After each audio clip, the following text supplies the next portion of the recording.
Welcome to Sun in the Occult, where the hidden, unseen, secret, and sacred aspect of reality is brought forth to the light. You are not what you think you are. Most people are identified with the ego personality, the world of name and form, and also identified with their life's personal history. You see, from the time that we are born, we're birthed into the world as a baby. From that moment, as a baby, the child's first reaction is in response to hearing a name, right? So the parents give birth to their child, they choose a name for that child, and every time when they address and talk to that child, they are saying a name in direction to that child. So through time, the child learns to associate this particular sound with the interaction that is being given to it. So it starts to connect this particular sound or this particular word with itself, because every time the parents are interacting with the child, that sound and that name is being said and orated to it. So after a certain amount of time, that baby starts to become identified with hearing that particular name or that word in reference to it. So these are the early stages of the identity to the name. But also, the baby is just a baby, so it's learning, it's growing, and through time, that baby turns from a baby and grows into a child, right? About 8 to 10 years old, around that time. And that child has experiences at those ages. More time elapses. The child gets a little bit older, turns into a teenager, and has experiences in those stages of life. Then the child gets a little bit older and is in its late teens to the early 20s, to where through this whole process, the child has having certain experiences where it's being educated, it's going through the school system, it's going through elementary school, junior high school, and then ultimately college. And along this particular path, this child is having these experiences and are becoming attached to these experiences in this history, the relationships, and all of those things within its lifespan.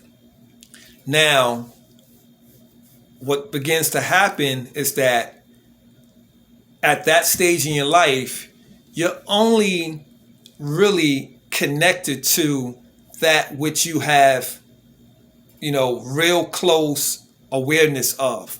So you know that you get attached to knowing that you have a name, and you become identified with this name, and you identify the name with yourself. Now you become one with this name, right? Whatever that name is. My name is John. All right. So now John is who I am. So I know that this is a word and this is something that's been given to me, but yet I become identified with that as self, right? So this is the first traces of developing identity. Also along this path, the child sees itself, right? The child grows up, has a certain appearance. The child gets accustomed to being in that appearance, looking in the mirror, going through stages of life to where, it's either going to be a boy or it's going to be a girl child. So the gender plays a part.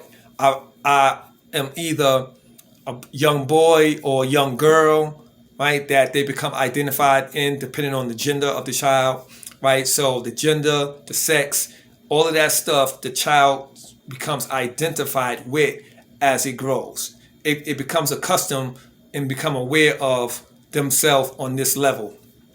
Now, through the experiences, through all the things that's going on, the child starts to determine an identity of itself.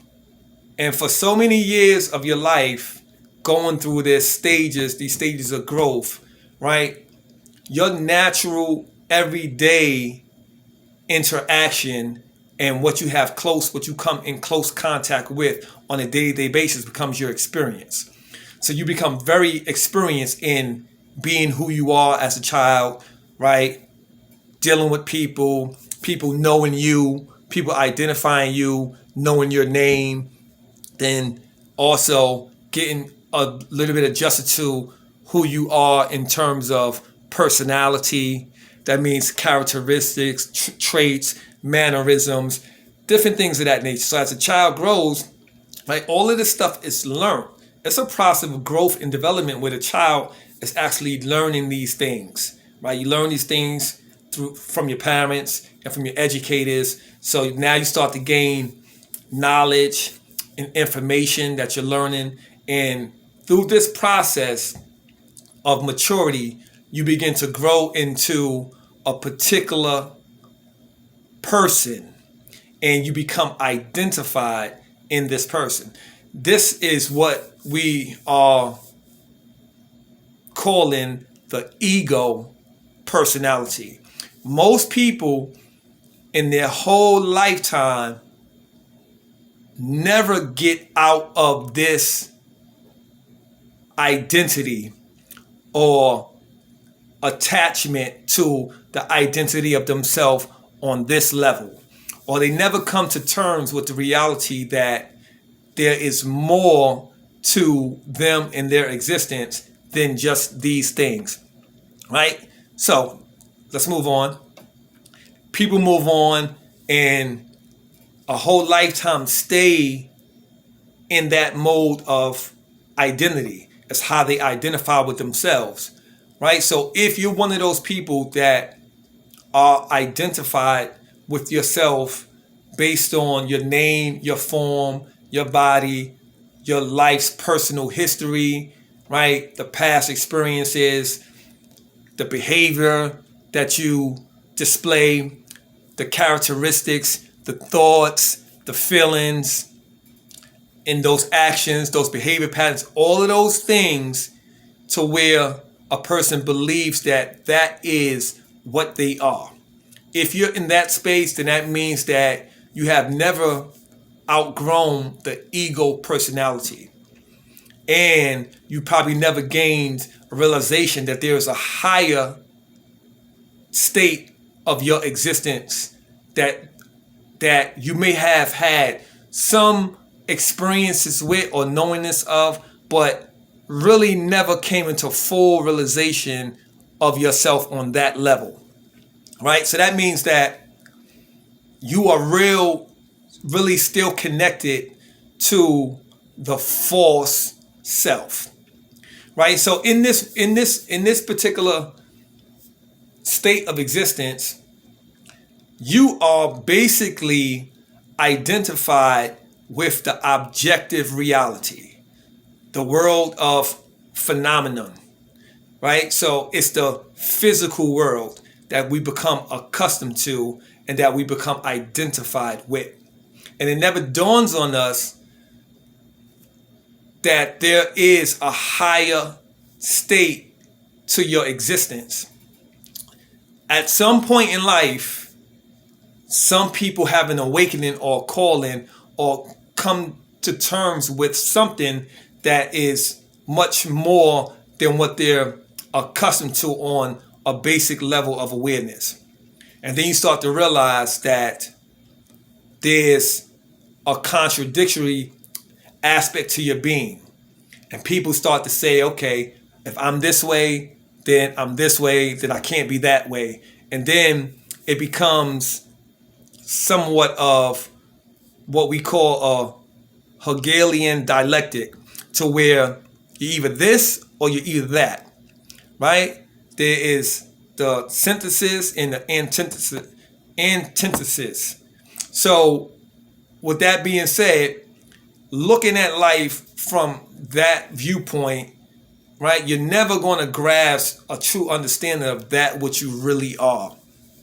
You are not what you think you are, right? But if you ask most people who they are going to tell you these characteristics, these traits, these are the things that they're going to identify themselves as. But you have to realize that there is a dual nature. There's two things that's at play that makes your life, actually paradoxical. You might feel that way. You may feel like there's a paradox. Like, I feel like this, but then I sense something else. And this is what I want to get around to. I want to get around to raising people's level of awareness into the matters of identity. So that means the common average person is really in an identity crisis, or many people go through identity crises because at certain stages, when you're looking at yourself and identifying yourself from that particular stage, you're going to realize that you were one way at a certain point in your life, then you changed and you became another way at a certain point in your life, more changes happen, and on and on and on through different stages of life, you're going to realize that there is a changing aspect to your being where you stay in a constant state of change. Everything, for that matter, changes about you, except, or in some cases, even the name can be changed at certain points. But that's rare that people go through name changes because they become identified with that name, so they hold on to that. Now, along this process, if you ask most people who they are, like I said, they're going to tell you that I am this person, and they're going to describe themselves in terms of this particular identity, right? The form that they are. But when you really think close as to what's going on in life to try to figure out the way out of the paradox, right? How do you find the true sense of identity, that which you truly are? That means that you have to realize certain things about your common experience. Now, you may be the type of person to where somebody that you know may have a certain ideal of who you are, meaning your reputation, what you're known as. And people develop reputations, and then other people believe that they know that person.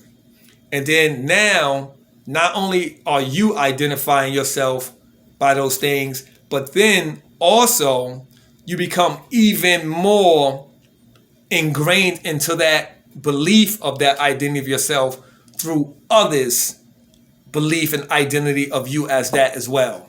For instance, let's say, for example, you're the type of person that has friends and you maintain a certain type of behavior around certain friends. And this friend knows you to be the type that behaves in a certain type of way. That means if you have an interaction with a certain person in front of that friend and they know that you responded in a certain type of way, then they start to identify you with that. Okay, that's who you are. Yeah, that's my friend. And you know what?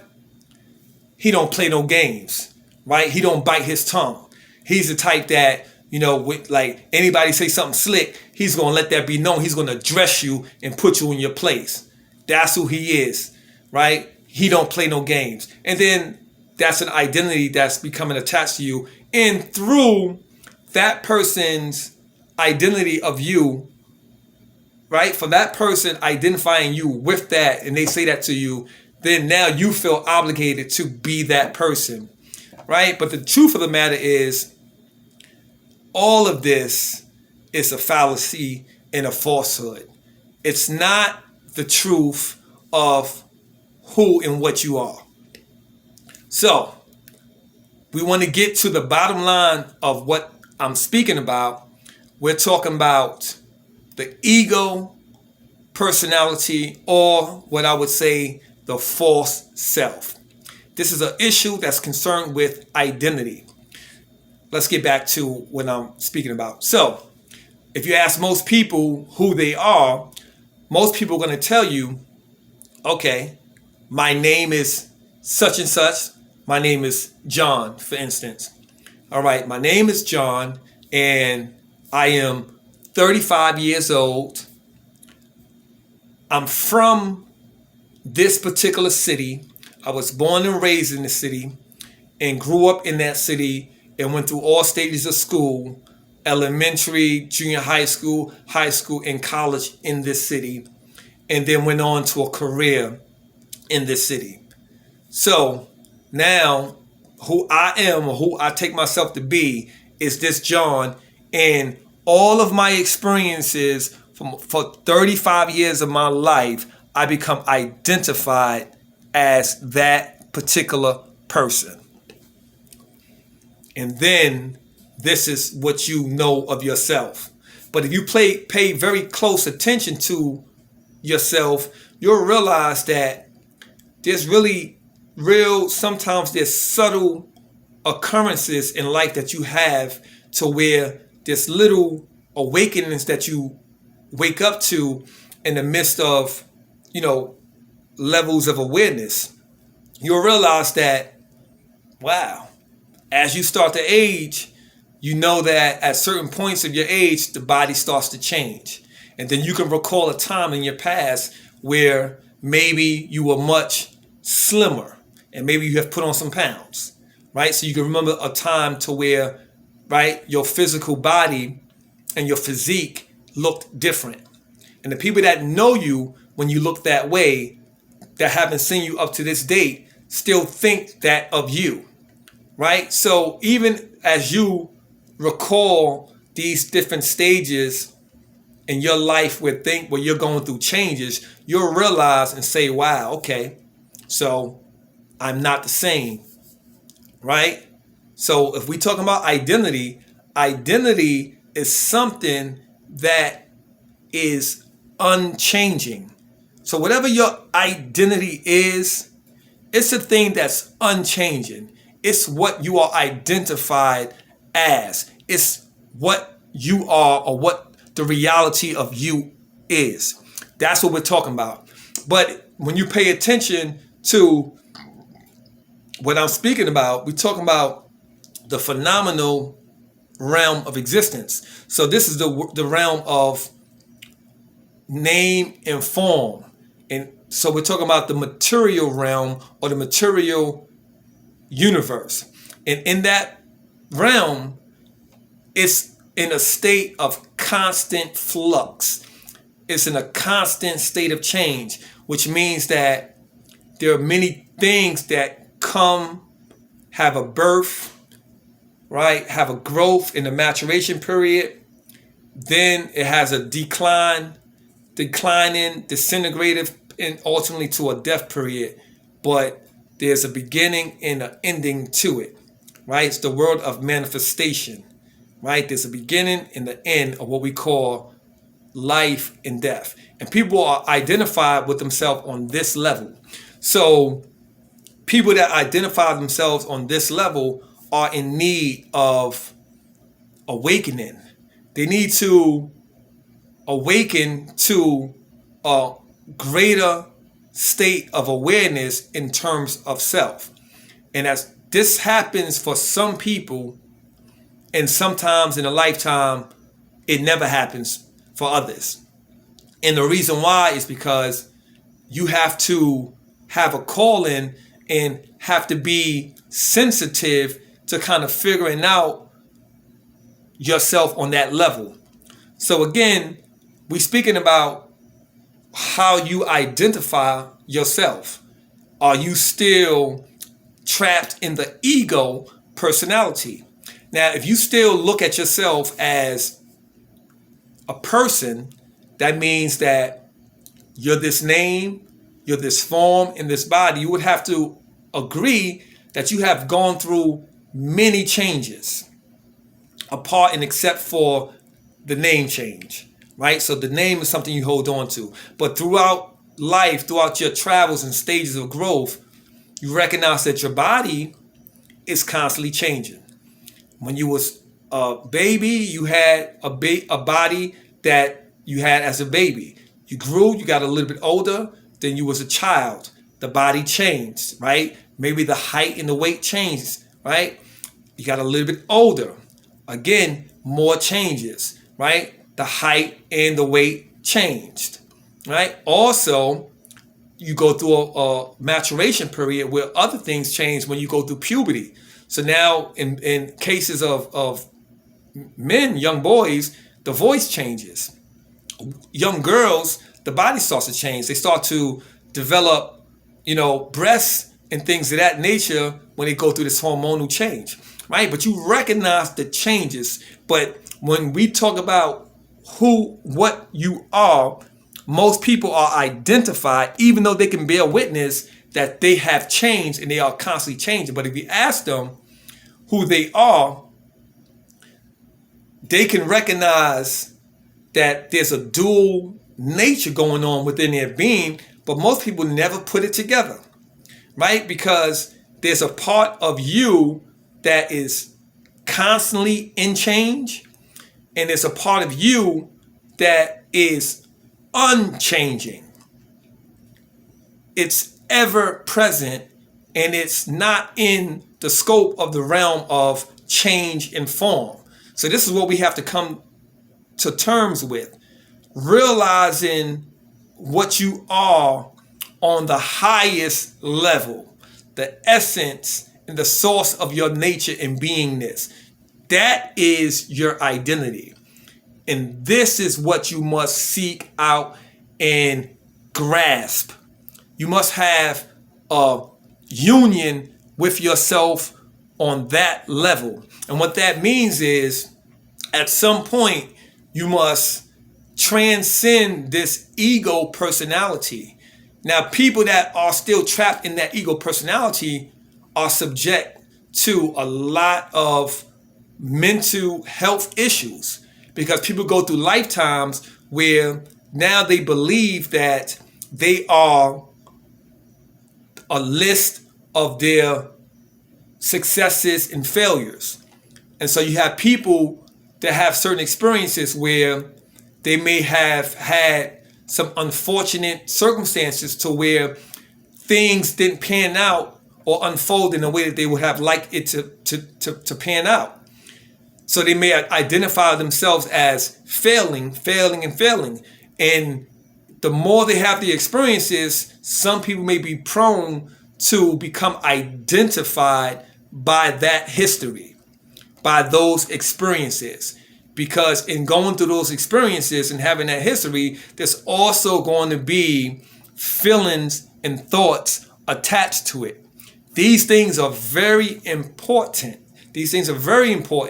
You must awaken to understand what's going on in this life and what's going on with you, with your level of understanding of who and what you are. Now, again, so you would bear witness that in that particular realm, right, the phenomenal realm, the realm of name and form, right, things are in a constant state of change.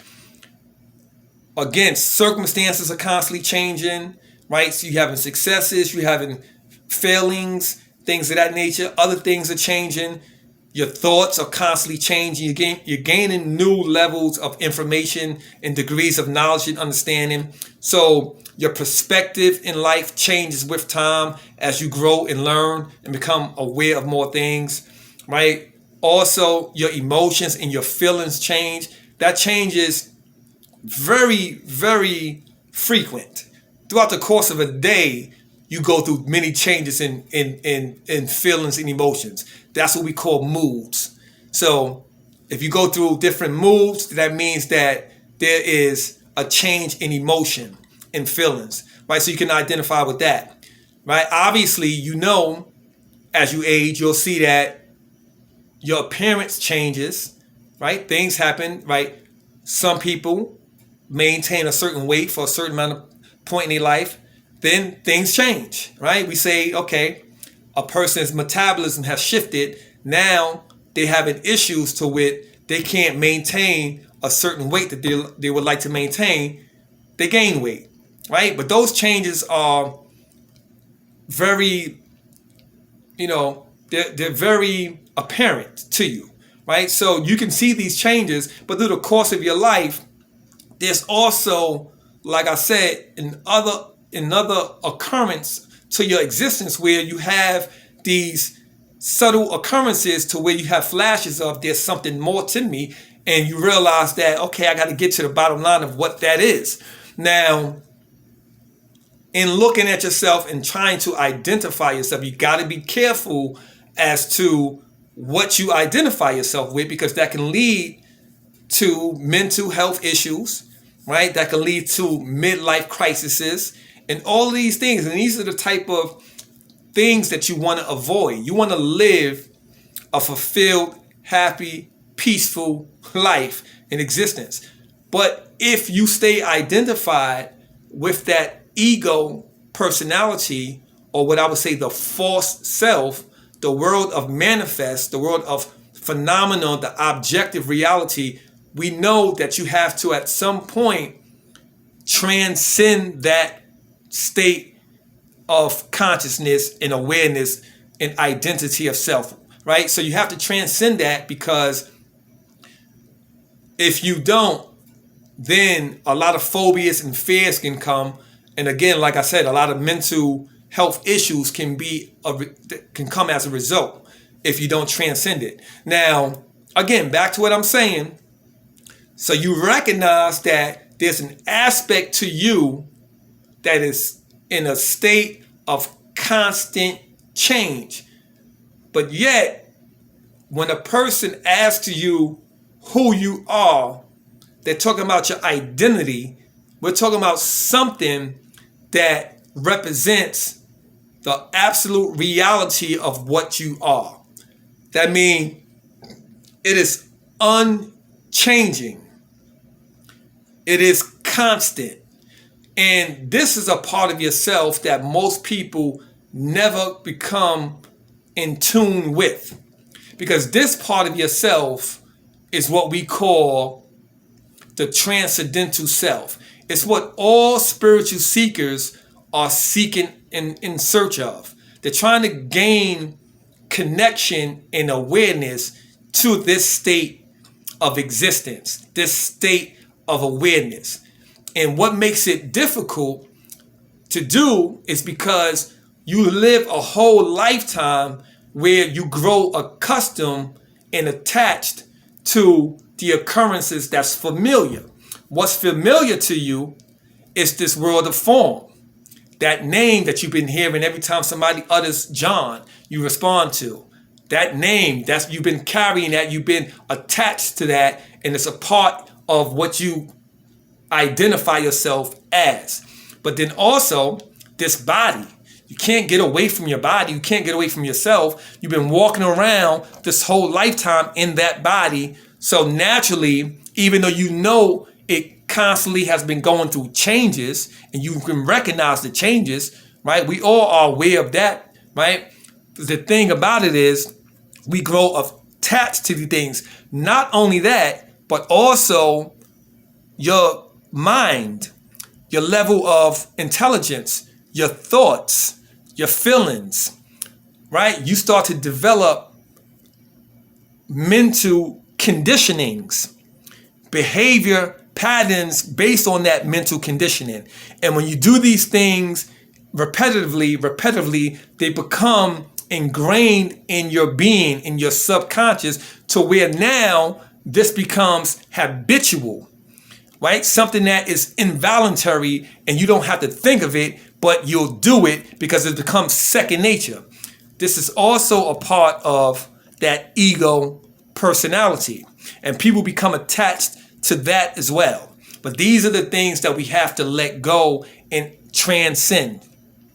Now, back to where we're trying to head to, this level of awareness and understanding of ascended awareness. This is a part of you that we all can bear witness that we have had a sense of this at some point in our lives, right? You may look at yourself and say, wow, at a certain point in your life, at a certain age, you may say, wow, okay. You know, for somebody that, for example, I had a lady that I had some work with in my career, and one day I had her sitting down and I was doing a personal assessment on her, and you know, she was an elderly lady, and then through the assessment she was filling out a form, and on that form there was a particular portion of it where it was asking for age, and I remember the lady writing her age on the form, and she had a premonition or recollection to where she said she uttered this out loud to herself, oh my God. As she wrote her age down, she was in disbelief at the age that she was at when she, you know, came to terms with seeing it as she wrote it. And she was 89 years old. And as she wrote 89 in that particular space for the age, she said out loud to herself, I can't believe I'm 89. I don't feel 89. And in that moment, I was witnessing a level in her life where she was probably going to come to terms with her true self. There was an opportunity. There was an occurrence for her to wake up to a greater realization of who she was and what she was. And in that moment, I watched that. I witnessed it. And in doing so, the meaning that I took from it, even though I never said anything to her, the meaning I took from it, I realized when she said, I can't believe I'm 89. I don't feel 89. What she was saying, in other words, is this age of 89 is an old age. But the me that's sitting here right now, that's writing this down and coming to terms with looking at it and pondering on the fact that I am this age, there was a part of me, a part of her that didn't feel attached to the age, which means she said, I don't feel 89. She was in disbelief and shocked by the fact that she was that age. There was a separation in identity to where she didn't identify in that moment with that age. Now, what that meant was that I feel like I'm no age, because there's a part of your being that is beyond the phenomenal realm of existence. It is immaterial. It's not in the scope, in the realm of time and space. And this is what, in that moment, that she was recollecting. She knew, damn, 89 years old, and I'm in an 89-year-old body. But the me that's in this 89-year-old body don't really feel like I am that. And what she was basically sensing and feeling is that she wasn't that, though she was in this body. So what we're saying is there's a dual nature. There's a part to your being that is on the realm of manifestation, the realm of time and space, the world of change, where things come and things go. And then there is the transcendental realm, the true self of what I'm speaking about to you today, ladies and gentlemen. I'm speaking about the true self of what you are, which is timeless. So we may have all felt this at certain points in our lives, depending on our experience. But in this particular case, this is what was happening in front of me with this lady, and I was witnessing this. But I've already been in tune with myself at the deepest level to where I'm already in union with myself and in full operation of myself on that level. You know, I exist on that level even to be able to set apart the experiences that I'm having. And so this is what I'm trying to bring to your awareness. That which you are is the transcendental self, or the true self, or what some say the higher self, is immaterial. It is not objective reality.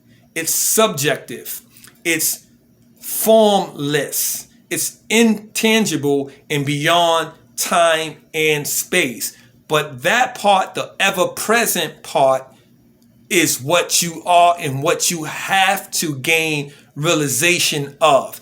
You must awaken to that realization of yourself on that level. And when you do that, you have reached a state of what we call spiritual enlightenment or awakening.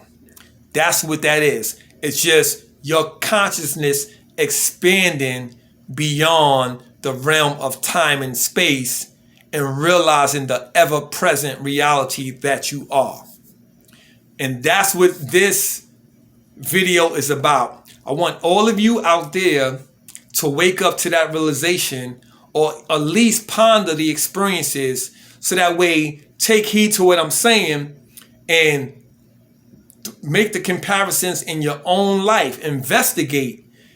And even though you may hear this message, you may hear this still and all, you have to exercise these principles, because you have to dwell with yourself on that level and have experience of yourself on that level for it to truly, truly be a part of your reality. Because you can hear this message, you can hear this truth, and your mind can grasp it, the concept of it. But if you don't have the experience, which means that you have to practice and exercise meditation. You have to go to points in your day where you totally become still and disassociated and detached from the physical realm, the realm of the phenomenon, the busy world that we live in. Because guess what? You, the true self, is ever present and timeless, which means that it's eternal. When you recognize yourself on that level, then you will be immortal. You will recognize your immortality. This is what all of us is supposed to be seeking. This is the main purpose of this lifetime, to wake up to the reality of the absolute truth of your being. And that is to become one with the divine creator and source, because you are one with that. But that level of understanding comes to your awareness once you transcend the ego personality. So you must transcend the false self and not become attached to this body, to this name, to the history, the personal history, right? You have to detach, because that is not what you are. And that is the message that I wanted to bring you today. I wanted to bring that level of awareness to all my followers that's following this channel. So with that being said, I hope peace and blessings to all of you, and you have a blessed day. Peace. Hatet. Namaste. Ashe.